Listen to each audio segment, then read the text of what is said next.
Thalassaemia এক ধরনের রক্তরোগ। এটি হচ্ছে জিন গঠিত বংশগত রক্তরোগ। বংশগত মানে হচ্ছে বাবা মার থেকে ছেলে মেয়ের এই রোগটা বাহিত হচ্ছে।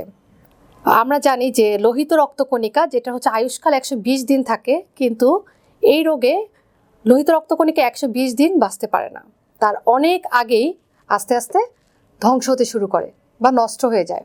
এটার কারণ হচ্ছে ত্রুটিযুক্ত হিমোগ্লোবিন থাকার ফলে লোহিত রক্তকণিকা এতদিন বাঁচতে পারে না।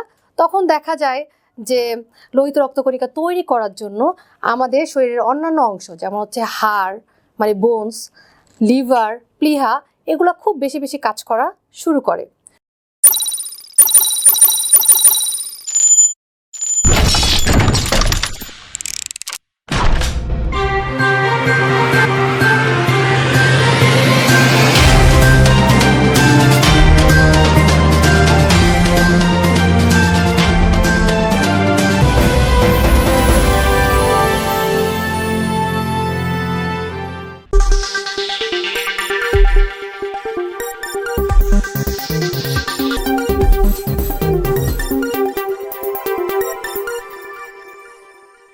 আসসালামু আলাইকুম সুপ্রিয় দর্শক শ্রোতা, আপনাদের সকলকে আমন্ত্রণ জানাচ্ছি ডক্টর স্টিভির চিকিৎসা বিষয়ক নিয়মিত আয়োজন প্রেসক্রিপশন অনুষ্ঠানটি দেখার জন্য।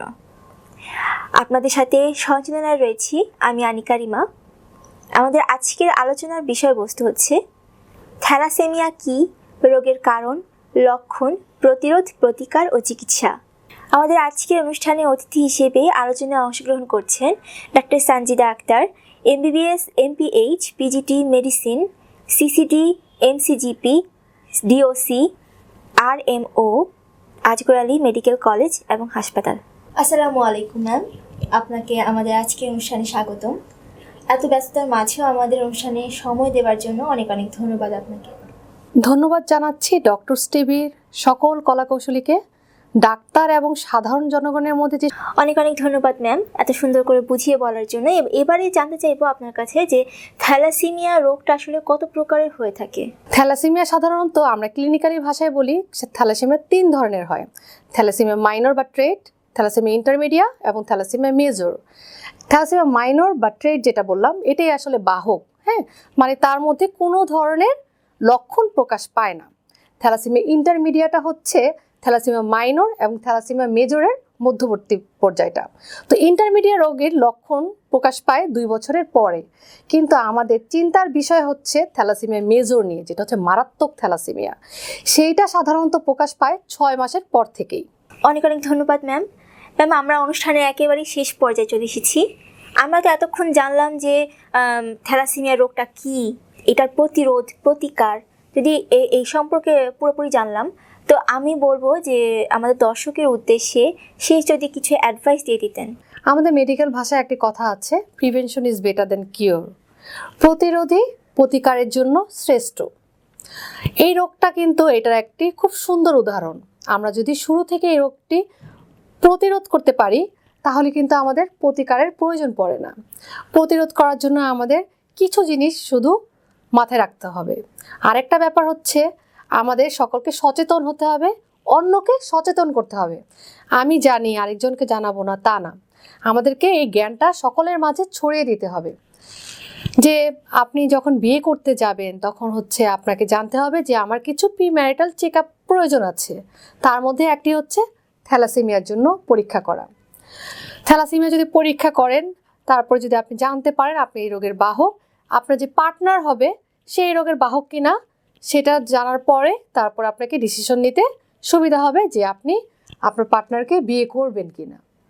তারপরে না হয় আপনি বিয়ের পরে জানতে পারলেন যে না, আমি এবং আমার পার্টনার দুইজনই হচ্ছে এই রোগের বাহক। তখন আপনাকে কি সিদ্ধান্ত নিতে কাজ করবে যে আমি বাচ্চার জন্য চেষ্টা করব কিনা।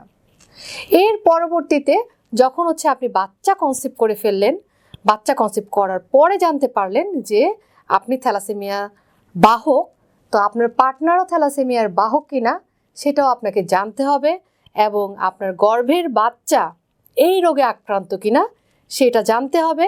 সেই অনুসারে আপনাকে কিন্তু ডিসিশন নিতে হবে। বাবা মা এবং সন্তানের জীবনের ব্যাপার, তো আমাদের সচেতনতা খুব জরুরি।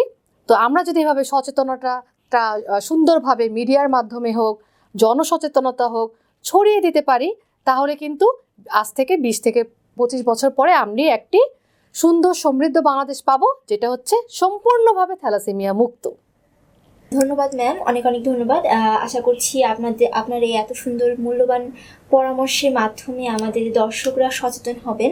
আশা করছি আগামীতে থ্যালাসেমিয়া মুক্ত একটি বাংলাদেশ আমরা দেখতে পাবো।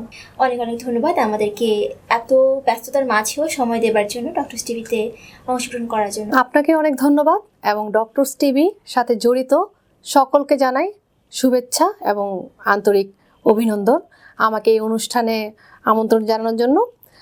দর্শকদেরও জানাচ্ছি অসংখ্য ধন্যবাদ। সবাই ভালো থাকবেন, সুস্থ থাকবেন, আমাদের সাথে থাকবেন। সুপ্রিয় দর্শক শ্রোতা, আমরা অনুষ্ঠানে একেবারে শেষ পর্যায়ে চলে এসেছি। আশা করি আমাদের অনুষ্ঠান থেকে কিছুটা হলেও আপনারা উপকৃত হয়েছেন।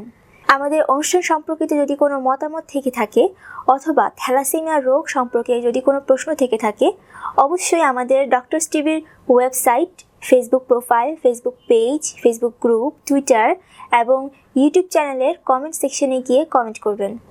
আমাদের ডাক্তারসরা সবসময় সেখানে ভিজিট করে থাকেন। আশা করি আপনাদের অ্যান্সার পেয়ে যাবেন। আগামী অনুষ্ঠান দেখার আমন্ত্রণ জানিয়ে আমরা এখানেই বিদায় নিচ্ছি। সবাই ভালো থাকবেন, সুস্থ থাকবেন। আসসালামু আলাইকুম।